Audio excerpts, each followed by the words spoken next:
Hello student, welcome back to my channel Samrat academy. Student, जितने बच्चे class 10 में और अभी अभी हिंदी का पेपर देने वाले उनके वीडियो सबसे ज्यादा इंपॉर्टेंट है मेरे प्यार। जो हिंदी का एक वायरल पेपर आप लोगों के लिए लेकर आ गया हूं और यह वायरल पेपर मेरे प्यार जो अगर तैयार कर लेते हो अभी तो मेरे प्यार बच्चों आप लोगों के 70 में 17 बिल्कुल मेरे प्यार बच्चों क्लियर हो जाएंगे। सुबह सुबह मेरे प्यार बच्चों वायरल हुआ है पेपर और ये पेपर का पूरा सोल्यूशन सबसे पहले अपने यूट्यूब चैनल पर मैं डाल दिया हूं।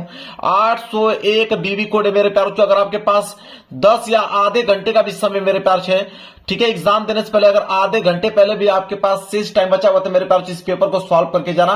यकीन मानिए कि पेपर आपके एग्जाम में 100% बनने वाला है। जब एग्जाम हॉल में बैठोगे तो आप देख लीजिएगा सारे के सारे क्वेश्चन यहां से मिलने वाले हैं। और एडमिट कार्ड लेकर जाना, एडमिट कार्ड पर देखकर सही से अनुक्रमांक और नाम यहाँ पे लिख लेना है। 2026 का जब रिजल्ट आएगा तो आप चेक कर लीजिएगा, आप हिंदी में कम से कम मेरे पास जो 95+ स्कोर करने वाले हो। इस पेपर को हल करने के लिए 3 घंटे 15 मिनट दिया है। यकीन मानिए 3 घंटे से पहले इस सारे के सारे क्वेश्चन को सॉल्व करके मेरे प्यार से बैठ जाओगे। तो मेरे प्यार बच्चों सबसे पहले यहाँ पे निर्देश दिया गया है, निर्देश में पढ़ के ये भी बता देता हूं, आपको निर्देश पढ़ने की कोई आवश्यकता नहीं पड़ेगी, डायरेक्ट क्वेश्चन को आप सॉल्व कीजिएगा। पहला निर्देश बोल रखा है कि प्रारंभ के 15 मिनट परीक्षार्थियों को प्रश्न पत्र पढ़ने के लिए निर्धारित है। मतलब शुरू के 15 मिनट आपको टाइम लगा इस पेपर को पढ़ने के लिए और 3 घंटे में इस पेपर को सॉल्व करना है। तो मेरे प्यार बच्चों जैसे ही आप लोग जाओगे आपको ये पेपर मिले, एक काम कीजिएगा कि 15 मिनट का समय निकालकर पूरे के पूरे पेपर को पढ़ लीजिएगा। इसके बाद है दूसरा कि सभी प्रश्न अनिवार्य है। इसमें जितने भी प्रश्न दिए गए सारे प्रश्न करना अनिवार्य है। बोला है कि यह प्रश्न पत्र 2 खंडों में खंड अ तथा खंड ब में विभाजित है। यह पेपर 2 खंडों में बना हुआ है। एक तो आएगा आपका खंड अ, इसके बाद आएगा आपका खंड ब। इसके बाद मेरे प्यार बच्चों देखिए चौथा निर्देश है कि इस प्रश्न पत्र के खंड अ में 20 बहुविकल्पीय प्रश्न है, जिसमें दिए गए 4 विकल्पों में से सही विकल्प का चयन करके ओएमआर शीट पर उत्तर पत्र पर नीले अथवा काले बॉल पॉइंट पेन से सही विकल्प वाले गोले को अच्छी तरीके से रंग कर देना है। इसका मतलब ये है मेरे प्यार बच्चों कि खंड अ में 20 बहुविकल्पीय प्रश्न रहेगा, ठीक है, 4 विकल्प रहेंगे, उनमें से कोई एक ऑप्शन सही रहेगा जिसे हम लोग ओएमआर शीट पे देना है। आप नीले पेन का यूज कीजिए या काले पेन का यूज कीजिए, पेन आपका बॉल पॉइंट पेन होना चाहिए, जेल वाली पेन का इस्तेमाल आप लोगों को नहीं करना है। आगे मेरे प्यार बच्चों कि खंड अ में बहुविकल्पीय प्रश्न हेतु प्रत्येक प्रश्न के लिए 1 अंक निर्धारित है। बहुविकल्पीय प्रश्न हेतु नकारात्मक अंकन की व्यवस्था नहीं है, अतः सभी प्रश्नों को उत्तर देने का प्रयास कीजिए। ओएमआर शीट पर उत्तर देने के पश्चात संबंधित गोले को काटे नहीं तथा इरेजर व्हाइटनर का प्रयोग न करें। इसका मतलब यह है कि खंड अ में बहुविकल्पीय प्रश्न है, 20 बहुविकल्पीय प्रश्न है, एक प्रश्न 1 नंबर के लिए पूछा जाएगा, मतलब टोटल 20 बहुविकल्पीय प्रश्न है जो कि 20 नंबर के लिए पूछा जाएगा। कह रहा है कि नकारात्मक अंकन की व्यवस्था नहीं है, निगेटिव मार्किंग नहीं है, इसलिए सारे के सारे प्रश्नों का जवाब देना है। तुक्का ही लगाओ लेकिन सारे के सारे प्रश्नों का जवाब देकर आओ, कोई प्रश्न छोड़ने की आवश्यकता नहीं है मेरे प्यार बच्चों। एक बार जब ओएमआर शीट पर कोई भी आंसर रंग दोगे तो न उसे काटना है न तो व्हाइटनर आदि का प्रयोग करके उसे मिटाना है मेरे प्यार बच्चों। इसके बाद है कि प्रत्येक प्रश्न के सम्मुख उनके निर्धारित अंक दिए गए हैं। हर एक प्रश्न के आगे लिखा हुआ मिलेगा कि प्रश्न 1 नंबर का है या 2 नंबर का है या 4 नंबर का है या 6 नंबर का है। जितना भी नंबर का कोई भी प्रश्न होगा उसके सामने लिखा हुआ मिलेगा। क्लियर है? इसके बाद अगला है निर्देश मेरे प्यार बच्चों, अगला निर्देश है कि खंड ब में वर्णनात्मक प्रश्न पूछे गए हैं। इसके लिए कुल 50 अंक निर्धारित हैं। देखिए खंड अ में तो 20 बहुविकल्पीय प्रश्न था, खंड ब में वर्णनात्मक प्रश्न रहेंगे कितने नंबर के लिए? 50 नंबर के लिए। इसके बाद अगला निर्देश है कह रहा है कि खंड ब के प्रश्नों के उत्तर यथासंभव क्रमानुसार लिखने का प्रयास कीजिए। जो प्रश्न नहीं आता हो उस पर समय नष्ट न कीजिए। कह रहा है कि पेपर जब भी आप लिख रहे हो तो क्रम से लिखना चालू कीजिए, पहले प्रश्न पहला, इसके बाद दूसरा, इसके बाद तीसरा, इसके बाद चौथा, ऐसे क्रम वाइज प्रश्नों को लिखने के प्रयास कीजिए। अब जो प्रश्न नहीं आ रहा है उस पर समय नष्ट मत कीजिए, उसको छोड़ दीजिए, लास्ट में कर दीजिएगा। इसके बाद है लास्ट निर्देश कि वर्णनात्मक प्रश्नों के उत्तर देते समय सुंदर, स्पष्ट एवं पठनीय लेखन पर विशेष ध्यान दीजिए। कह रहा है कि जब भी आप वर्णनात्मक प्रश्न कर रहे हो, कॉपी पर लिखने वाला प्रश्न कर रहे हो, तो आप ध्यान रखें कि सुंदर और पठनीय लेखन, मतलब ऐसा लिखिए कि एग्जामिनर उसको पढ़ पाए। इस बात को जरूर से जरूर ध्यान में रखिएगा। देखिए मेरे प्यारे जो पेपर यहां से स्टार्ट हुआ है, सबसे पहले आया हुआ है खंड अ, और खंड अ में दिया हुआ है मेरे प्यारे जो बहुविकल्पीय प्रश्न, 20 बहुविकल्पीय प्रश्न। पहला प्रश्न देखिए क्या है, पहला प्रश्न है यहाँ पे कि बादल की मृत्यु किसकी रचना है। तो बादल की मृत्यु जो मेरे प्यारे वो किसकी रचना है? तो वह जो रचना है मेरे प्यारे जो राम कुमार वर्मा जी की रचना है। किनकी है? राम कुमार वर्मा जी की रचना है। बी वाला ऑप्शन जो होगा बिल्कुल राइट आंसर हो जाएगा, 1 नंबर यहां से आप लोगों का फिक्स हो गया। इसके बाद दूसरा प्रश्न देखिए, इस प्रश्न को भी मैं पढ़ा चुका हूं कि किस कहानीकार की कहानियां मानसरोवर नामक से 8 भागों में संकलित है। कह रहा है कि किस कहानीकार की कहानियां जो है मानसरोवर नाम से 8 भागों में संकलित है। बहुत इंपॉर्टेंट प्रश्न पूछा है मेरे पास, जो 1 नंबर के लिए प्रश्न है। तो इसका राइट आंसर हो जाएगा प्रेमचंद्र की कहानियां मेरे प्यार, जो डी वाला ऑप्शन जो है बिल्कुल राइट आंसर हो जाएगा। इसके बाद अगला प्रश्न देख लीजिए मेरे प्यारे। अगला प्रश्न है प्रश्न संख्या 3 कह रहा है कि शेखर एक जीवनी उपन्यास के लेखक हैं। 1 नंबर के लिए प्रश्न है मेरे प्यारे बच्चों। तो शेखर एक जीवनी उपन्यास के लेखक जो है मेरे प्यारे बच्चों वह कौन है मेरे प्यारे बच्चों? अज्ञेय जी। कौन है? अज्ञेय जी। सी वाला ऑप्शन जो होगा बिल्कुल राइट आंसर हो जाएगा। इसके बाद चौथा प्रश्न देख लीजिए, कह रहा है कि अरे यावर रहेगा याद की विधा है, मतलब कि किस विधा की रचना है मेरे प्यारे बच्चों? अरे यायावर रहेगा। 1 नंबर के लिए प्रश्न है मेरे प्यारे बच्चों। तो यह जो है मेरे प्यारे बच्चों यात्रा साहित्य है। सी वाला ऑप्शन जो होगा बिल्कुल राइट आंसर हो जाएगा। इसके बाद है 5वां प्रश्न कि हरिवंश राय बच्चन द्वारा लिखी आत्मकथा के 4 भागों में सम्मिलित नहीं है। 1 नंबर के लिए प्रश्न मेरे प्यारे बच्चों, बहुत इंपॉर्टेंट प्रश्न पूछ लिया। तो इसका राइट आंसर हो जाएगा मेरी आत्मकहानी। ए वाला ऑप्शन जो है बिल्कुल करेक्ट आंसर हो जाएगा। इसके बाद है प्रश्न संख्या 6। प्रश्न संख्या 6 है कि रीतिकाल की काव्य भाषा है। 1 नंबर के लिए प्रश्न है। तो रीतिकाल की जो काव्य भाषा है मेरे प्यारे बच्चों वह है आपका व्रज भाषा। कौन सी भाषा है? व्रज भाषा है। बी वाला ऑप्शन जो होगा बिल्कुल राइट आंसर हो जाएगा। 7वां प्रश्न है कि कवि भूषण की रचना नहीं है। 1 नंबर के लिए प्रश्न है। मतलब इन चारों ऑप्शनों से बताना है कि कवि भूषण की रचना कौन नहीं है। तो रामचंद्रिका मेरे प्यारे बच्चों, रामचंद्रिका। ए वाला ऑप्शन जो है बिल्कुल राइट आंसर हो जाएगा। इसके बाद अगला प्रश्न है प्रश्न संख्या 8वां कि द्विवेदी युग नामकरण किस साहित्यकार के नाम के आधार पर किया गया है। 1 नंबर के लिए प्रश्न है। तो किस साहित्यकार के नाम पर किया गया मेरे प्यारे द्विवेदी युग का नामकरण? बहुत इंपोर्टेंट प्रश्न है। तो इसका राइट आंसर हो जाएगा महावीर प्रसाद द्विवेदी जी के नाम पर। डी वाला ऑप्शन जो होगा बिल्कुल करेक्ट आंसर हो जाएगा। अगला प्रश्न है प्रश्न संख्या 9 कि तार सप्तक के कवियों को अज्ञेय ने क्या कहकर संबोधित किया है। 1 नंबर के लिए प्रश्न है मेरे प्यारे बच्चों। तो राहों के अन्वेषी, राहों के अन्वेषी। ए वाला ऑप्शन जो है बिल्कुल करेक्ट आंसर हो जाएगा। अगला प्रश्न है प्रश्न संख्या 10वां कि धूप के धान रचना किसकी है। 1 नंबर के लिए प्रश्न है। तो धूप के धान रचना जो है वो किसकी रचना है मेरे प्यारे बच्चों? तो गिरजा कुमार माथुर जी की रचना है। बी वाला ऑप्शन जो है बिल्कुल राइट आंसर हो जाएगा। अगला प्रश्न है प्रश्न संख्या 11 कि करुण रस का अस्थाई भाव है। 1 नंबर। करुण रस का अस्थाई भाव क्या होता है मेरे प्यारे बच्चों? वो होता है शोक। करुण रस का अस्थाई भाव शोक होता है। डी वाला ऑप्शन है बिल्कुल राइट आंसर हो जाएगा। कई बार पढ़ा चुका हूं इसको। प्रश्न संख्या 12 देखिए क्या है। कह रहा है कि चमचमात चंचल नयन बीच घूंघट पर छीन मानहु सुरसरिता विमल जल दृग उछरत जुगमीन। उपयुक्त दोहे में अलंकार है। मतलब इस दोहे में किस अलंकार का प्रयोग किया गया है ये क्वेश्चन में पूछा है। तो इस दोहे में जो मेरे प्यार जो उत्प्रेक्षा अलंकार का प्रयोग किया गया है। सी वाला जो है बिल्कुल करेक्ट आंसर हो जाएगा।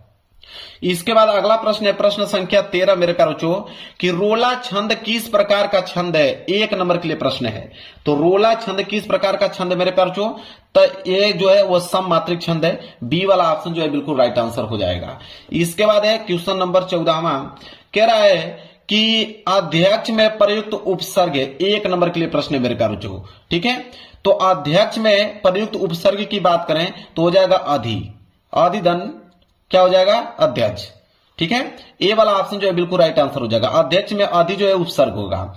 इसके बाद है 15वां कि जिस समास का पहला पद संख्यावाची हो और उससे समुदाय का बोध होता है उसे कहते हैं। देखिए परिभाषा ही पूछ लिया। 1 नंबर के लिए प्रश्न है मेरे प्यारे बच्चों। तो देखिए कह रहा है कि जिस समास का पहला पद संख्यावाची होता है और उससे समुदाय का बोध होता है उसे हम लोग कहते हैं द्विगु समास। डी वाला ऑप्शन जो है बिल्कुल राइट आंसर हो जाएगा मेरे प्यारे बच्चों। 15 का डी। आगे बढ़ेंगे। अगला प्रश्न है प्रश्न संख्या 16। देखिए प्रश्न संख्या 16 क्या है। कह रहा है कि खीर शब्द का तत्सम रूप है। 1 नंबर के लिए प्रश्न है। तो खीर शब्द का तत्सम रूप क्षीर होता है मेरे प्यारे बच्चों। ठीक है। यहां पे हो जाएगा सी वाला ऑप्शन जो है बिल्कुल राइट आंसर हो जाएगा। 17वां है कह रहा है कि तस्मे में विभक्ति और वचन है। 1 नंबर क्लियर प्रश्न है कि तस्मे में विभक्ति और वचन बताना है। तो मेरे प्यारे बच्चों तस्मे की अगर हम बात करें तो यह जो है चतुर्थी विभक्ति एक वचन का रूप है। ए वाला ऑप्शन जो है बिल्कुल राइट आंसर हो जाएगा।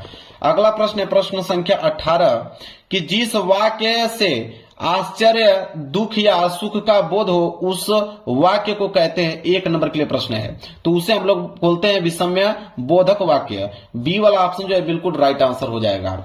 19वां प्रश्न है कि रोहन से चला नहीं जाता इस वाक्य में कौन सा वाच्य है। 1 नंबर के लिए प्रश्न है। तो इसमें जो मेरे प्यारे जो भाववाच्य है डी वाला ऑप्शन जो है बिल्कुल राइट आंसर हो जाएगा। भाव का रूप हो रहा है यहाँ पे कि रोहन से चला नहीं जाता। इसके बाद 20वां प्रश्न है मेरे प्यारे बच्चों कि निम्नलिखित में अविकारी शब्द है, 1 नंबर के लिए प्रश्न है। तो अविकारी शब्द इन चारों ऑप्शन में से कौन है? तो निकट, सी वाला ऑप्शन जो है बिल्कुल राइट आंसर हो जाएगा। तो 20 के 20 बहुविकल्पीय प्रश्न मैंने बता दिया, 20 के 20 बहुविकल्पीय प्रश्न आपके बिल्कुल सही होने चाहिए एग्जाम में। इसके बाद मेरे प्यारे बच्चों देखिए आया हुआ है खंड ब, और खंड ब में रहेंगे आपके वर्णनात्मक प्रश्न। ठीक है, चलिए वर्णनात्मक प्रश्न देखते हैं। और प्रश्न संख्या 21 से स्टार्ट है, 20 के बाद आएगा प्रश्न संख्या 21। बोला है कि निम्नलिखित में से किसी एक गद्यांश पर आधारित सभी प्रश्न के उत्तर दीजिए। तो देखिए यहाँ पे गद्यांश आ गया है, और गद्यांश मेरे प्यारे बच्चों कितने नंबर के लिए पूछा है? यहाँ पे 6 नंबर के लिए पूछा है, और 2 गद्यांश दिया हुआ है, एक क वाला दिया गया है, कह रहा है कि क वाला नहीं कर पाओगे तो यहाँ पे अथवा करके नीचे आपका ख वाला दिया गया है। दोनों में से कोई एक ही करना है, मैं आंसर आपको दोनों को बताऊंगा। ठीक है, तो पहले क वाला देख लीजिए क्या है। कह रहा है कि बहुत से लोग ऐसे होते हैं जिनके घड़ी भर के साथ से भी बुद्धि भ्रष्ट हो जाती है, क्योंकि उतने ही बीच में ऐसी ऐसी बातें कही जाती हैं जो कानों में न पड़नी चाहिए, चित्त पर ऐसे प्रभाव पड़ते हैं जिनमें उसकी पवित्रता का नाश होता है। बुराई अटल भाव धारण करके बैठती है, बुरी बातें हमारी धारणा में बहुत दिनों तक टिकती है। इस बात को प्राय सभी लोग जानते हैं कि भद्दे व फूहड़ गीत जितनी जल्दी ध्यान में चढ़ते हैं उतनी जल्दी कोई गंभीर या अच्छी बात नहीं। ठीक है, बहुत प्यारा सा गद्यांश मेरे प्यारों इस पेपर में दिया हुआ है, और 3 प्रश्न है। पहला है कि उपयुक्त गद्यांश का संदर्भ लिखिए, 2 नंबर इस पे मिलेगा। तो चलिए पहले इसका आंसर देते हैं। प्रश्न 21 का क, तो देखिए इसका उत्तर हम लिखेंगे कि प्रश्न संख्या 21 का क। ठीक है, तो सबसे पहले आप संकेत लिख लेना, संकेत से मालूम चल जाएगा एग्जामिनर को कि आपने कौन सा गद्यांश किया हुआ है। संकेत कैसे लिखा जाता है? संकेत लिखने का मतलब है कि शुरू के कुछ लाइन लिख लो, जैसे बहुत से लोग, तो बहुत से लोग डॉट डॉट करते हुए लास्ट की लाइन अच्छी बात नहीं, तो देखिए अच्छी बात नहीं, इससे एग्जामिनर को मालूम चल जाता है कि आपने कौन सा गद्यांश किया हुआ है। तो संकेत लिख लीजिएगा। और पहला प्रश्न क्या था कि उपयुक्त गद्यांश का संदर्भ लिखिए। तो देखिए संदर्भ, पहला प्रश्न यहाँ पे संदर्भ हेडिंग डाल लीजिए, लिखिएगा कि प्रस्तुत गद्यांश हमारी पाठ्य पुस्तक हिंदी के गद्य खंड में संकलित मित्रता नामक निबंध से लिया गया है, और इसके लेखक रामचंद्र शुक्ल जी हैं। मतलब कि मित्रता नामक निबंध से यह गद्यांश लिया गया है, और इसके जो लेखक हैं वह है आचार्य रामचंद्र शुक्ल जी। बस इतना पॉइंट संदर्भ में लिखा जाता है। इसके बाद दूसरा प्रश्न है कि गद्यांश के रेखांकित अंश की व्याख्या कीजिए, 2 नंबर इसमें मिलेगा। जहां तक अंडरलाइन किया गया है, तो अंडरलाइन यहां से लेकर यहां तक किया गया है। ठीक है, यहां से लेकर अंडरलाइन यहां तक किया गया है, इसका हमें क्या करना है? व्याख्या बताना है। तो चलिए यहां तक का हम व्याख्या देख लेते हैं। तो व्याख्या इसका होगा मेरे प्यारे, जहां तक अंडरलाइन किया गया है उसका व्याख्या होगा दूसरा, डालिएगा एडिंग रेखांकित अंश की व्याख्या, फिर लिखिएगा कि आचार्य शुक्ल जी कहते हैं कि समाज में बहुत से ऐसे लोग होते हैं जिनका कुछ देर का साथी भी व्यक्ति किसी बुद्धि को भ्रष्ट कर देता है, क्योंकि अच्छी बातों की अपेक्षा बुरी बातों का प्रभाव जो है वो चंचल मन पर बहुत जल्दी पड़ता है और अधिक देर तक रहता है। कुछ लोग थोड़ी ही देर में ऐसी ऐसी घिनौनी बातें कह डालते हैं जो सामान्य व्यक्ति को कहने या सुनने योग्य नहीं होती। उनकी बातें सामान्य व्यक्ति की बुद्धि को भी भ्रष्ट कर देती है और मन की पवित्रता को भी नष्ट कर देती है, तथा हमारे मन में भी बुरे विचार पनपने लगते हैं। यह हो गया उस रेखांकित अंश की व्याख्या, बहुत अच्छे शब्दों में लिख के लेके आए, मेरे पास याद हो जाएगा तुरंत आप लोगों को। इसके बाद तीसरा प्रश्न है कि किस प्रकार की बातों का प्रभाव व्यक्ति पर जल्दी होता है, 2 नंबर इसमें मिलेगा कि किस प्रकार की बातों का प्रभाव व्यक्ति पर जल्दी होता है। तो इसका आंसर हम लिखेंगे तीसरे का कि भद्दी फूहड़ और बुरी बातों का प्रभाव जो है व्यक्ति पर जल्दी होता है। ये बातें मन पर जल्दी चढ़ जाती हैं, जबकि अच्छी बातें और गंभीर बातें धीरे धीरे असर करती हैं। देखिए कितना प्यारा से मैंने जवाब दिया तीनों प्रश्नों का। तो या तो ये वाला कर लीजिएगा, क वाला नहीं कर पाओगे तो अथवा करके ख वाला दिया है उसको आप कर लीजिएगा।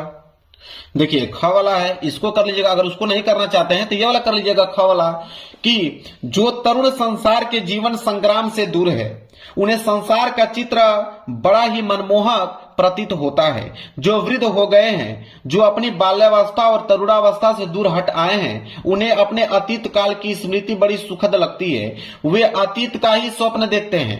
तरुणों के लिए जैसे भविष्य उज्जवल होता है, वैसे ही वृद्धों के लिए अतीत। वर्तमान से दोनों को असंतोष होता है। तरुण भविष्य को वर्तमान में लाना चाहते हैं और वृद्ध अतीत को खींचकर वर्तमान में देखना चाहते हैं। तरुण क्रांति के समर्थक होते हैं और वृद्ध जो होते हैं अतीत गौरव के संरक्षक। इन्हीं दोनों के कारण वर्तमान सदैव क्षुब्ध रहता है और इसी से वर्तमान काल सदैव सुधारों का काल बना रहता है। अब मेरे प्यार जो इसके नीचे भी 3 प्रश्न हैं। देखिए, पहला प्रश्न है कि उपयुक्त गद्यांश का संदर्भ लिखिए। संदर्भ में 2 ही चीज बताना होता है कि किस चैप्टर से लिया गया, इसके लेखक कौन है। ठीक है, तो चलिए देखते हैं। यहाँ पे अथवा वाला, अथवा का ख के बाद आप एक संकेत लिख दीजिएगा ताकि एग्जामिनर को मालूम चल पाए। संकेत लिखने के बाद चलिए पहला प्रश्न देखते हैं। संदर्भ ये ने पूछा था, तो लिखेंगे कि प्रस्तुत गद्यांश हमारी पाठ्य पुस्तक हिंदी के गद्यखंड में संकलित क्या लिखूं नामक निबंध से उद्धृत है और इसके लेखक पद्मलाल पूनालाल बख्शी जी हैं। कहने का मतलब है कि क्या लिखूं नामक निबंध से यह गद्यांश लिया गया है। इसके लेखक पद्मलाल पूनालाल बख्शी जी हैं। इतना ही पॉइंट आपको संदर्भ में लिखना है। इसके बाद दूसरा प्रश्न है कि गद्यांश के रेखांकित अंश की व्याख्या कीजिए। 2 नंबर। जहां तक अंडरलाइन किया गया था, अंडरलाइन यहां से लेकर यहां से स्टार्ट है और यहां पे समाप्त है। यहां तक अंडरलाइन किया गया, इसका हमें क्या करना है, व्याख्या बताना है। चलिए व्याख्या भी देख लेते हैं। तो इसका व्याख्या जो होगा मेरे प्यारे बच्चों, आप एक लाइन का गैप छोड़कर नीचे एडिंग डालिएगा, दूसरा रेखांकित अंश की व्याख्या। इसके बाद लिखना प्रारंभ कीजिएगा कि इस अंश का आशय यह है कि जो युवक तरुण अपनी जीवन के संघर्षों से दूर है, उन्हें संसार बहुत सुंदर और आकर्षक लगता है, क्योंकि उन्होंने अभी जीवन की कठिनाइयों और दुखों को नहीं देखा होता है। वे भविष्य के सपनों और आशाओं में जीते हैं।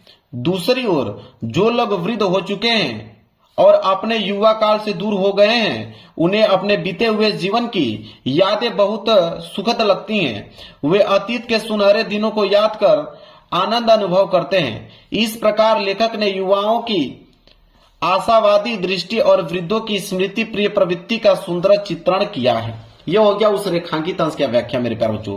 क्लियर है। चलिए एक प्रश्न और नीचे दिया हुआ है, तीसरा, कि तरुण और वृद्ध के दृष्टिकोण, सोचने समझने का नजरिया में अंतर बताइए। 2 नंबर इस पे भी मिलेगा। तो इसका आंसर हम लोग लिखेंगे मेरे प्यारे बच्चों, तीसरे का उत्तर लिखिए कि युवा और वृद्ध व्यक्तियों में वैचारिक अंतर यह है कि युवा भविष्य को सुधारने में लगे रहते हैं और वृद्ध अपने अतीत को वर्तमान में देखना चाहते हैं। युवाओं के लिए भविष्य उज्जवल होता है, वे भविष्य को वर्तमान में खींचकर लाना चाहते हैं, वे क्रांति के पक्षधर होते हैं। इसके विपरीत वृद्धों को उनका बचपन आकर्षक लगता है, वे अतीत के गौरव का संरक्षण करते रहते हैं। ये हो गया तीसरे प्रश्न का उत्तर। तो मैंने दोनों प्रश्नों बता दिया, एक क वाला और ख, दोनों मैंने बता दिया गद्यांश। अब आप कॉमन एग्जाम में कौन सा करके आते हो याद कर लीजिएगा, दोनों में से कोई एक ही करके आना, 6 नंबर मिल जाएगा आपको। अब आगे बढ़ेंगे प्रश्न संख्या 22 की तरफ।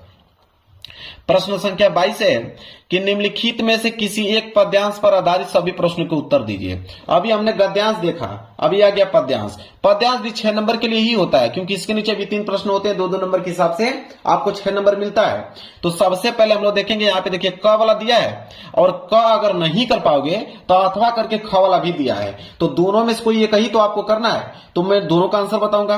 पहले क वाला देख लेते हैं। क वाला है कि उद्धम मन न भय 10-20, एक हुतो सो गय श्याम संग को अवराधे इस, इंद्री शिथिल भई केशो बिनु जेव दे ही बिनुशीस, आशा लागी रहती तन श्वासा जीवी कोटि बरिस, तुम तो सखिया स्वामन सुंदर के, सकल जोग के ईस, सूर हमारे नंद नंदन बिनु और नहीं जगदीश। ठीक है, देखिए बहुत इंपोर्टेंट मेरे प्यार को यहाँ पे पद्यांश दे दिया आपके पेपर में। और यहाँ पे पहला प्रश्न बोला है कि उपयुक्त पद्यांश का संदर्भ लिखिए, 2 नंबर। तो चलिए देखते हैं प्रश्न संख्या 22 का क का पहला प्रश्न। तो प्रश्न संख्या 22 का आप क कर रहे हैं, संकेत लिख दीजिएगा ताकि एग्जामिनर को मालूम चल पाए। संकेत लिखने के बाद आ जाइएगा संदर्भ में। पहला प्रश्न संदर्भ ही पूछा था ना, लिखिए। संदर्भ में लिखिएगा कि प्रस्तुत पद्यांश हमारी पाठ्य पुस्तक के काव्य खंड में संकलित पद शीर्षक से उद्धृत है और यह महाकवि सूरदास जी द्वारा रचित सूरसागर महाकाव्य से लिया गया है। मतलब सूरसागर महाकाव्य से लिया गया है और सूरदास जी लिखे हुए हैं। बस इतना काम करना है।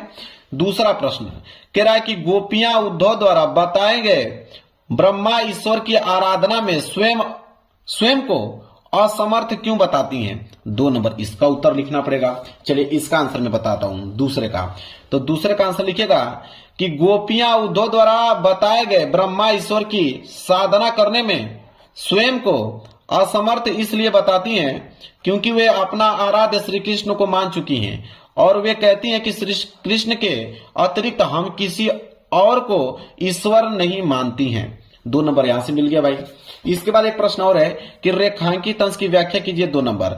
तो देखिए 2 लाइन अंडरलाइन यहाँ पे किया गया है, इन्हीं का हमें व्याख्या बताना है कि तुम तो सकश्याम सुंदर के सकल जोग के ईश सूर हमारे नंद नंदन बिनु और नहीं जगदीश। इसका हमें व्याख्या करना है। तो देखिए 2 ही लाइन का व्याख्या करना है, कैसे आप इसका आंसर दोगे। तो तीसरा हेडिंग डालेगा रेखांकित अंश की व्याख्या। फिर लिखना चालू कीजिएगा कि इस पद में गोपियां उद्धव से कहती हैं कि हे उद्धव, तुम तो श्री कृष्ण के सखा हो और समस्त योगों के आचार्य माने जाते हो, परंतु हमारे लिए तो श्री कृष्ण नंद नंदन ही एकमात्र भगवान है।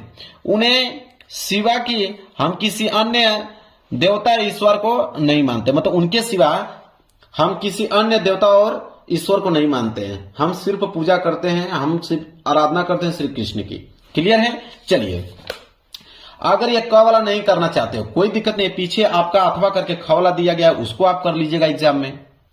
देखिए दिया हुआ है ना अथवा करके यहाँ पे ख वाला, इसको आप कर लीजिएगा।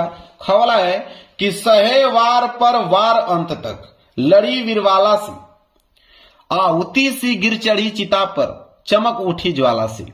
बढ़ जाता है मान वीर का रण में बलि होने से, मूल्यवती होती सोने की भस्म यथा सोने से। यह दिया हुआ है मेरे प्यारे बच्चों। ठीक है, पद्यांश। अब इसके नीचे भी 3 प्रश्न हैं। पहला कि उपयुक्त पद्यांश का संदर्भ लिखिए 2 नंबर। तो चलिए देख लेते हैं। तो यहां पे देखिए लिखा है अथवा करके ख वाला। तो ख वाला करने जा रहे हो तो पहले संकेत लिख लो, संकेत लिखना बता ही दिया हूं आपको। इसके बाद पहला प्रश्न संदर्भ लिखेंगे कि प्रस्तुत पंक्तियां हमारी पाठ्य पुस्तक हिंदी में संकलित झांसी की रानी की समाधि पर शीर्षक कविता से उद्धृत है और यह कविता सुभद्रा कुमारी चौहान द्वारा रचित त्रिधरा से ली गई है। कहने का मतलब है किस चैप्टर से लिया गया है? झांसी की रानी की समाधि पर। ठीक है, और इनके जो कवि हैं कौन लिखी है कवित्री? तो कवित्री सुभद्रा कुमारी चौहान जी लिखी हुई है।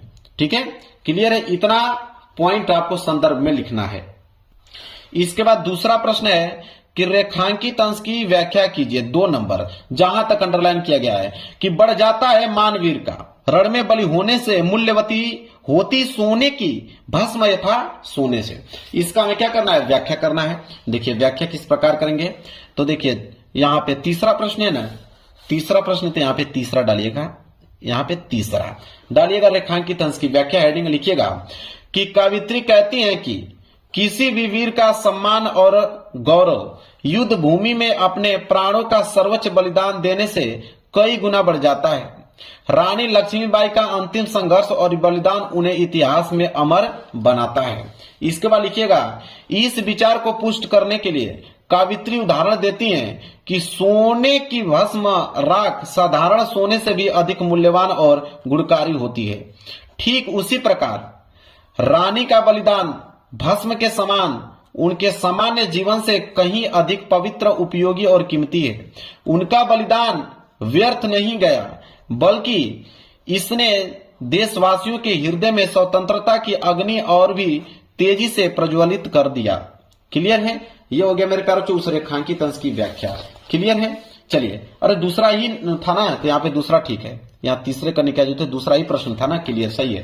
तीसरा प्रश्न क्या है कि आहुति सी गिर चढ़ी चिता पर चमक उठी ज्वाला सी, पंक्ति में कौन सा अलंकार है? यह हुआ तीसरा प्रश्न। तीसरा प्रश्न यहाँ पे लिखेंगे। तीसरा प्रश्न कि इस पंक्ति में उपमा अलंकार है। सिंपल कि इस पंक्ति में कौन सा अलंकार का प्रयोग किया गया? उपमा अलंकार का प्रयोग किया गया, बस। इसके बाद मेरे प्यार जो दोनों मैंने बता दिया, क और ख दोनों याद करके चलिए गए, जो मन करेगा उसको लिख के आइएगा। अब आएंगे प्रश्न संख्या 23 की तरफ। देखिए प्रश्न संख्या 23 है कि नीचे दिए गए संस्कृत गद्यांश में से किसी एक का संदर्भ सहित हिंदी में अनुवाद कीजिए। अब आ गया संस्कृत का गद्यांश, और संस्कृत का गद्यांश 5 नंबर के लिए पूछा है।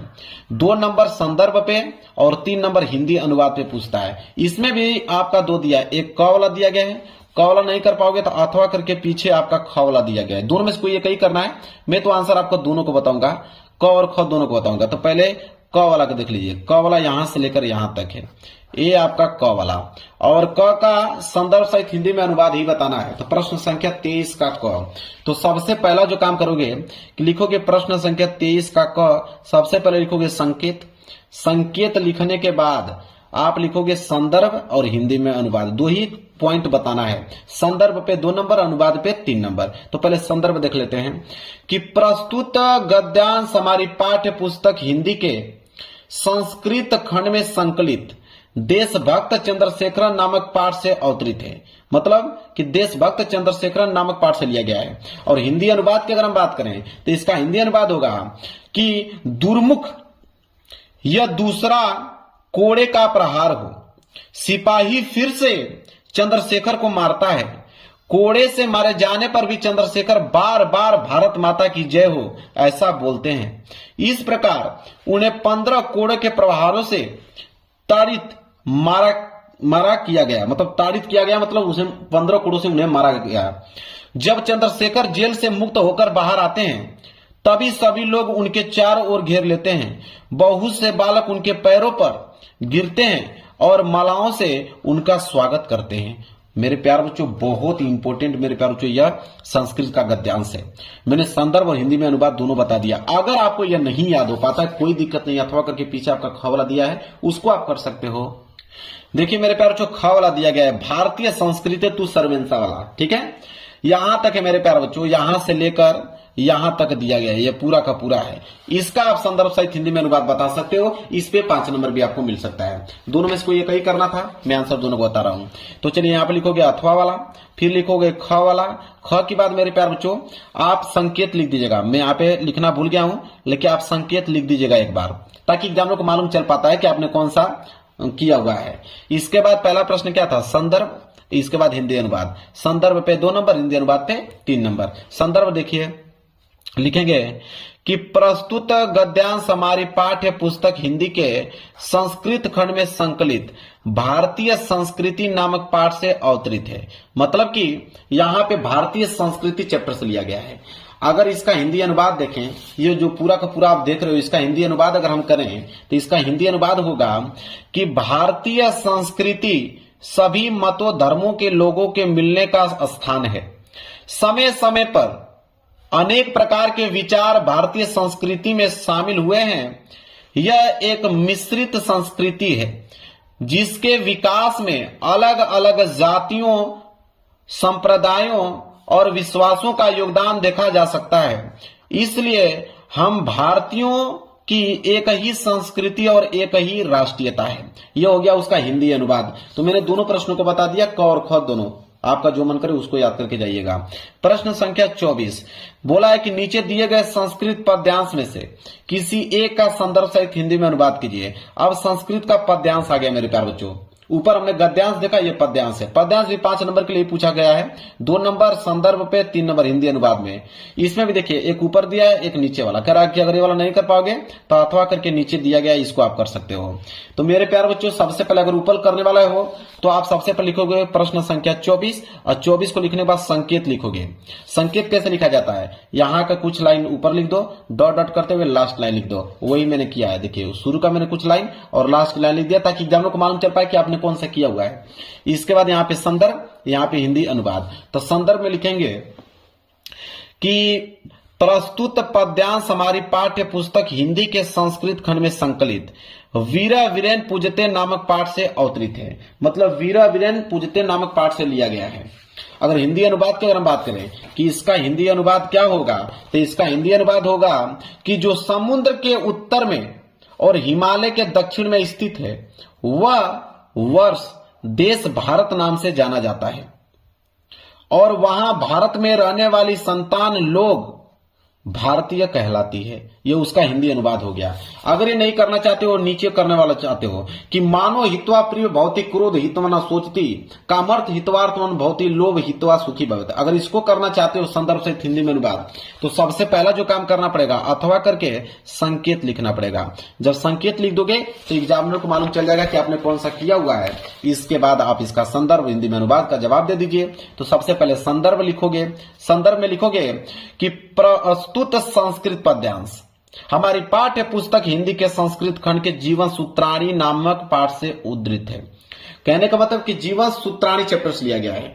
अगर उसका हिंदी अनुवाद देखोगे तो उसका हिंदी अनुवाद होगा कि अहंकार को छोड़ने पर व्यक्ति सबको प्रिय बन जाता है, क्रोध को त्यागने पर उसे शोक नहीं होता, इच्छाओं को छोड़ने पर वह अर्धवान धनवान हो जाता है और लोभ को त्यागने पर वह सुखी हो जाता है। इस श्लोक में यह समझाया गया है कि जीवन में सुख और शांति प्राप्त करने के लिए हमें अहंकार, क्रोध, इच्छाएं और लोभ जैसी बुराइयों को त्यागना चाहिए। ये हो गया उसका हिंदी अनुवाद मेरे प्यारे बच्चों। चलिए अब आगे बढ़ेंगे प्रश्न संख्या 25 की तरफ। प्रश्न संख्या 25 है कि अपने पठित खंड काव्य के आधार पर निम्नलिखित प्रश्न में से किसी एक प्रश्न का उत्तर दीजिए। 3 नंबर के लिए खंड काव्य आ गया। मैं हमेशा से कहता हूं कि खंड काव्य मेरे प्यारे बच्चों जिला वाइज आता है। जो आपके जिला में पूछा जाएगा वही खंड काव्य आपको पेपर में करना है। दूसरा करोगे तो 1 नंबर एग्जामिनर नहीं देगा, इस बात को ध्यान में रखिएगा। तो या तो आप क्वेश्चन बैंक में किताब में देख लेना, या तो इसी वीडियो के नीचे कमेंट कर देना अपने डिस्ट्रिक्ट का नाम, अपने जिले का नाम। मैं आपको बता दूंगा कि आपके जिले में कौन सा खंड काव्य पूछा जाएगा। अन्यथा आपको किताब और क्वेश्चन बैंक में आसानी से मिल जाएगा। खंड काव्य बहुत सारे हैं। मुक्ति दूत है, ज्योति जवाहर है, अग्र पूजा है, यहाँ पे मेवाड़ मुकुट दिखाई दे रहा है आप लोगों को। इसके बाद जय सुभाष है, इसके बाद मातृभूमि है, फिर कर्ण दिया गया हुआ है, कर्ण के बाद करमवीर दिया गया है, इसके बाद तुमुल। इतने सारे दिए गए मेरे प्यारे बच्चों। इसमें से आपको वही करना होगा जो आपके जिला में पूछा जाता है। इसके बाद मेरे प्यारे बच्चों प्रश्न संख्या 26 का क देख लीजिए कि 26 का क क्या दिया हुआ है कि निम्नलिखित लेखकों में से किसी एक लेखक का जीवन परिचय देते हुए उनके प्रमुख रचना का उल्लेख कीजिए। जीवन परिचय तो सारे विद्यार्थियों को मालूम होगा, 5 नंबर के लिए जीवन परिचय है। 2 नंबर मिलता है मेरे प्यारे बच्चों रचनाएं पर, याद रखिएगा 2 नंबर तो मिल जाता है आपके रचनाएं पर और 3 नंबर जीवन परिचय पे मिलता है। और 4 ऑप्शन दिया हुआ है जयशंकर प्रसाद, भगवत सन उपाध्याय जी, रामधारी सिंह दिनकर जी, जयप्रकाश भारती जी। 4 लोगों में से जिनका याद है किसी एक लोग का ही जीवन परिचय लिखना है। फिलहाल के लिए मैं आप लोगों को जयशंकर प्रसाद जी का बता देता हूं। इतना सिंपल बताऊंगा कि पूरे YouTube चैनल पे कोई इतना सिंपल आप लोगों को बताया नहीं होगा। देखिए यहाँ पे लिखा है प्रश्न संख्या 26 का क जीवन परिचय जयशंकर प्रसाद जी का मैं बता रहा हूँ, नोट कीजिए, बहुत सिंपल है। जीवन परिचय एडिट डालने के बाद लिखिएगा कि जयशंकर प्रसाद को जो जन्म हुआ था वो सन 1889 ईस्वी में काशी के एक प्रतिष्ठित परिवार में हुआ था। इनके पिता का नाम था देवी प्रसाद तथा माता का नाम था मुन्नी देवी। बचपन में ही पिता की मृत्यु हो जाने के कारण इनकी प्रारंभिक शिक्षा घर पर हुई। घर पर ही इन्होंने हिंदी, अंग्रेजी, संस्कृत, उर्दू, फारसी का गहन अध्ययन किया। और आगे लिखोगे ये बड़े ही हंसमुख एवं सरल स्वभाव के थे। इनका बचपन सुखी से बीता, किंतु दानशीलता के कारण यह ऋणी हो गए। अपनी पैतृक संपत्ति का कुछ भाग बेचकर इन्होंने ऋण से छुटकारा पाया। अपने जीवन में इन्होंने कभी व्यवसाय की ओर ध्यान नहीं दिया। परिणाम स्वरूप इनकी स्थिति बिगड़ती गई और चिंताओं ने इन्हें घेर लिया और इनका शरीर क्षय रोग से पीड़ित हो गया। और सन 1937 ईस्वी में केवल 48 वर्ष की आयु में इनकी जो है मृत्यु हो गई। अब इतना सिंपल कोई नहीं बताएगा। रचनाएं में लिख दीजिएगा कमाइनी, आंसू, लहर, झरना इत्यादि। याद हो गया आप लोगों को जयशंकर प्रसाद का जीवन परिचय, बहुत सिंपल मैंने बताया। चलिए आगे बढ़ते हैं। प्रश्न संख्या 26 का क हो गया यहाँ पे। चलिए अब है 26 का ख। 26 का ख है कि निम्नलिखित कवियों में से किसी एक कवि का जीवन परिचय देते हुए उनकी प्रमुख रचना का उल्लेख कीजिए। अब मेरे प्यार से ध्यान दीजिए, यहाँ पे 5 नंबर के लिए कवि का यहाँ पे जीवन परिचय आ गया। 2 नंबर रचनाएं पर, 3 नंबर जीवन परिचय पे। तुलसीदास का, बिहारी लाल जी का, सुमित्रानंद पंत जी का और श्याम नारायण पांडे जी का। 4 लोगों में से किसी एक का ही आप लोगों को मेरे प्यारों को जीवन परिचय लिखना है। तो फिलहाल के लिए मैं तुलसीदास जी का बता देता हूं यहाँ पे बहुत सिंपल तरीके से। देखिए 26 का ख जीवन परिचय, ठीक है, कवि का तुलसीदास जी का मैं बता रहा हूं। जीवन परिचय यहाँ पे हेडिंग डाल के लिखना चालू कीजिएगा कि गोस्वामी तुलसीदास जी का जो जन्म हुआ था सन 1532 ईस्वी को बांदा जिले के राजापुर गांव में हुआ था। इनके पिता का नाम था आत्माराम दुबे तथा माता का नाम था हुलसी देवी। कुछ लोग इनका जन्म स्थान एटा जिले के सोरो स्थान पर मानते हैं। इनका जन्म अमुक्त नक्षत्र में होने के कारण इनके माता पिता इन्हें त्याग दिया था। इनके गुरु स्वामी नर हरिदास ने इनका पालन पोषण किया। कहा जाता है कि इनके जन्म के समय इनके 32 दांत मौजूद थे। मतलब इनका जब जन्म हुआ था 32 दांत इनके थे। इनका विवाह जो है रत्नावली के साथ हुआ। ये अपनी पत्नी के प्रेम में बहुत अनुरक्त रहते थे, लेकिन पत्नी के डांट के कारण इनके मन में वैराग्य उत्पन्न हो गया और ये काशी चले गए। काशी के शेष सनातन नामक विद्वान से वेद पुराणों आदि का ज्ञान प्राप्त किया और इनकी मृत्यु सन 1623 ईस्वी में हो गई। रचनाएं की अगर हम बात करें तो रामचरितमानस, गीतावली, दोहावली इत्यादि इनकी महत्वपूर्ण रचनाएं हैं। अब इतना सिंपल आपको कोई नहीं बताएगा, तुरंत याद हो गया होगा मेरे प्यारे बच्चों। आगे बढ़ेंगे अगले प्रश्न की तरफ। प्रश्न संख्या 27। देखिए प्रश्न संख्या 27 क्या है मेरे प्यारे बच्चों कि अपने पाठ्य पुस्तक के संस्कृत खंड की पाठ्य पुस्तक से कंठस्थ कोई एक श्लोक लिखिए जो इस प्रश्न पत्र में ना आया हो। मतलब कोई एक ऐसा श्लोक लिखना है जो इस पेपर में ना आया हो। 2 नंबर आपको मिल जाएगा। चलिए मैं श्लोक आपको बता देता हूं। एक प्रश्न संख्या 27 में श्लोक में बता रहा हूं जो इस पेपर में नहीं आया है कि बंधम मरणम वापी जय वापी प्राज्ञा अभ्यत्र समो वीर वीर भाव ही वीरता। बहुत सिंपल है, तुरंत याद भी हो गया होगा मेरे प्यारे बच्चों। आगे बढ़ेंगे प्रश्न संख्या 28 की तरफ। कह रहा है कि आपके विद्यालय में खेल की सुविधाएं बहुत कम है। अपने विद्यालय के प्रधानाचार्य को पत्र लिखिए जिसमें खेल सुविधाएं उपलब्ध कराने का अनुरोध किया गया हो। 4 नंबर। अगर ये प्रश्न नहीं करना चाहोगे तो अथवा करके प्रश्न और नीचे दिया गया है। मैं आंसर दोनों को बता देता हूं। तो पहले ये वाला ऊपर वाला देख लो। तो जब इसको लिखोगे प्रश्न संख्या 28 को, सबसे पहले मेरे प्यारे बच्चों आप लिखोगे परीक्षा भवन गाजियाबाद। ठीक है, मतलब अपने यहाँ पे अपने विद्यालय का नाम लिखना है। विद्यालय का नाम हर एक स्टूडेंट लिख सकता है। ध्यान रहे अपने विद्यालय का नाम नहीं लिखना है कि जो अपना खुद जिस विद्यालय में पढ़ते हो उसी का नाम लिख दोगे, नहीं। आप मेरे प्यारे बच्चों इस तरह लिख सकते हैं जैसे परीक्षा भवन में लिखा है इस तरह आप भी लिख सकते हो। परीक्षा भवन गाजियाबाद। दिनांक आप डेट इस तरह मेंशन कर सकते हो। फिर लिखना सेवा में, फिर कामा लगाओगे। फिर लिखोगे प्रधानाचार्य महोदय, क्योंकि प्रधानाचार्य को लिख रहे हो तो प्रधानाचार्य महोदय कामा लगाओगे। फिर लिखोगे विद्या शिशु निकेतन गाजियाबाद। ठीक है, मतलब यहाँ पे स्कूल का नाम मेंशन करना है। इसके बाद लिखोगे विषय में। ठीक है, विषय में लिखोगे कि विद्यालय में खेल कूद की सामग्री की ओर ध्यान दिलाने हेतु। इसके बाद महोदय, फिर कामा लगाओगे। लिखोगे कि सविनय निवेदन है कि मैं आपके विद्यालय की कक्षा 10 स का छात्र हूं। मैं आपका ध्यान हमारे विद्यालय में खेल कूद की सामग्री की अनुपलब्धता की ओर दिलाना चाहता हूं।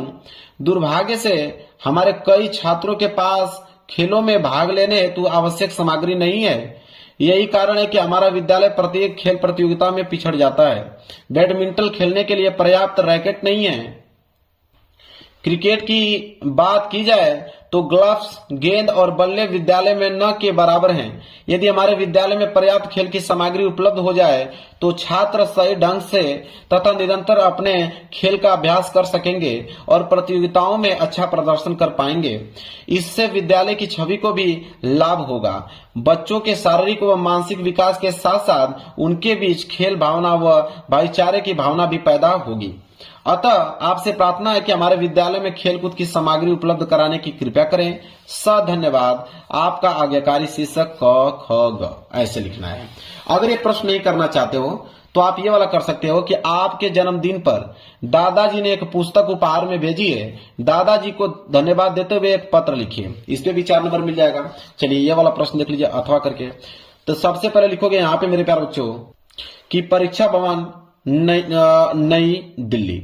अब मेरे प्यारे बच्चों देखिए यहाँ पे एक एड्रेस बताया गया है। एड्रेस आप कोई भी लिख दो। इसके बाद लिखोगे दिनांक। ठीक है, 25 फरवरी 20 फिर XX, पूरा डेट नहीं लिखना है। इसके बाद लिखोगे पूज्य दादाजी सादर प्रणाम। ठीक है, इसके बाद उसी के जस्ट नीचे लिखना चालू करोगे कि मुझे कल आपके द्वारा भेजी गई पुस्तक का उपहार मिला। इसे देखकर मुझे अत्यधिक प्रसन्नता हुई। यह पुस्तक मेरे लिए बहुत उपयोगी है, साथ ही ज्ञानवर्धक भी है। वास्तव में मुझे इसकी बहुत आवश्यकता थी। मुझे नहीं मालूम कि आपने मेरे मन की बात कैसे जान ली। पिताजी अक्सर कहते थे कि आप उनकी जरूरतें उनके कहे बिना ही पूरा कर देते थे। आज मुझे भी यही अनुभव हो रहा है। मैं इस पुस्तक को बहुत संभाल कर रखूंगा। इस बहुमूल्य उपहार के लिए मैं आपका हार्दिक धन्यवाद करता हूँ। पूज्य माताजी व पिताजी को मेरा प्रणाम तथा छोटी बहन मिशिता को स्नेह। आपका प्रिय पुत्र, मतलब पोता, क ख ग। ठीक है, हो गया। चलिए आगे बढ़ते हैं अगले प्रश्न की तरफ। प्रश्न संख्या 29। प्रश्न संख्या 29 है कि निम्नलिखित में से किन्हीं दो प्रश्नों के उत्तर संस्कृत में दीजिए, 2 नंबर मिलेगा। अब यहाँ पे 4 प्रश्न दिए गए हैं, चारों प्रश्न के उत्तर मेरे प्यारे बच्चों दिए गए हैं। यहाँ पे मतलब 4 प्रश्न दिए गए हैं, इनमें से किसी 2 ही प्रश्नों का उत्तर आपको देना है। तो मैं चारों प्रश्नों का उत्तर बताऊंगा, देखिए, ये आपका 29 का पहला, ये 29 का दूसरा, 29 का तीसरा, 29 का चौथा। सीरियल बाय सीरियल पूरा का पूरा आंसर लिख दिया हूं चारों प्रश्नों का। नोट कर लीजिए और याद कर लीजिए, और पेपर में कोई 2 ही आपको करना है, इस बात को ध्यान में रखिएगा आप लोग। इसके बाद मेरे प्यारों, इस पेपर का लास्ट प्रश्न है प्रश्न संख्या 30 कि निम्नलिखित में से किसी एक विषय पर निबंध लिखिए। मेरे प्यारों बच्चों 7 नंबर का निबंध आता है, और 7 नंबर का निबंध है मेरे प्यारों बच्चों, और आपके पास 5 ऑप्शन है। या तो मेरा प्रिय साहित्यकार पे लिखिए, या तो वृक्ष धारा के आभूषण, या तो राष्ट्रीय एकता, या तो बेरोजगारी की समस्या और समाधान, या तो मोबाइल फोन वरदान या अभिशाप। 5 में से किसी एक विषय पर निबंध लिखना है। बेरोजगारी के कारण और निवारण पर जब निबंध लिख रहे हो मेरे प्यारे बच्चों, सबसे पहला जो हेडिंग होना चाहिए वो प्रस्तावना होना चाहिए। अब बिल्कुल मेरे पास तो किताब का मैंने प्रयोग नहीं किया है, मैं अपने दिमाग से इसको लिखा हूं ताकि आप इसको याद कर पाए, और एग्जामिनर इतना प्रभावित हो जाएगा कि आपको क्या बताया जाए। चलिए, प्रस्तावना में लिखा है कि बेरोजगारी आज हमारे देश की एक बड़ी समस्या है। जब किसी व्यक्ति को काम करने की इच्छा और योग्यता होने पर भी रोजगार नहीं मिलता तो उसे बेरोजगारी कहते हैं। बिल्कुल सही बात है, आपके पास योग्यता हो फिर भी आपको रोजगार नहीं मिलता है तो उसे हम लोग बेरोजगारी कहते हैं, और यह समस्या देश की प्रगति में बाधा बनती है। मेरे प्यारों, चाहे पढ़ने में कितना ही टैलेंट क्यों ना हो, जब तक वैकेंसी नहीं आएगी तब तक आपको नौकरी नहीं मिलेगा। तो इसीलिए कह रहा है कि किसी व्यक्ति को काम करने की इच्छा और योग्यता होने पर भी रोजगार नहीं मिलता है तो उसे बेरोजगारी कहते हैं। प्रस्तावना में देखिए कितना खूबसूरत से लिखा गया, याद भी हो गया होगा आप लोगों को। फिर हमने एक लाइन के गैप छोड़कर दूसरा हेडिंग डाला है कि बेरोजगारी के कारण। इसमें हमने लिखा है कि बेरोजगारी के कई कारण हैं। जनसंख्या वृद्धि सबसे बड़ा कारण है। शिक्षा प्रणाली में कभी भी एक कारण है, क्योंकि पढ़ाई अधिकतर किताबों तक सीमित रहती है। गांव में उद्योग धंधों की कमी और तकनीकी बदलाव भी बेरोजगार को बढ़ाते हैं। क्लियर है, ये हो गया बेरोजगारी के कारण कि कौन कौन से कारण हैं बेरोजगारी के। इसके बाद अगला हेडिंग हमने यहां पे तीसरा हेडिंग डाला हुआ है, शिक्षा और कौशल की कमी। इसमें हमने लिखा है कि आज के समय में केवल डिग्री होना पर्याप्त नहीं है, युवाओं के पास व्यवहारिक ज्ञान और तकनीकी कौशल कम होता है। इस कारण उन्हें नौकरी पाने में कठिनाई होती है। कोई जरूरी नहीं है कि किताब का ज्ञान से ही आप नौकरी पा सकते हो, प्राइवेट नौकरी भी मिल सकती है आपकी स्किल पे। ठीक है, आपके पास टैलेंट होना चाहिए।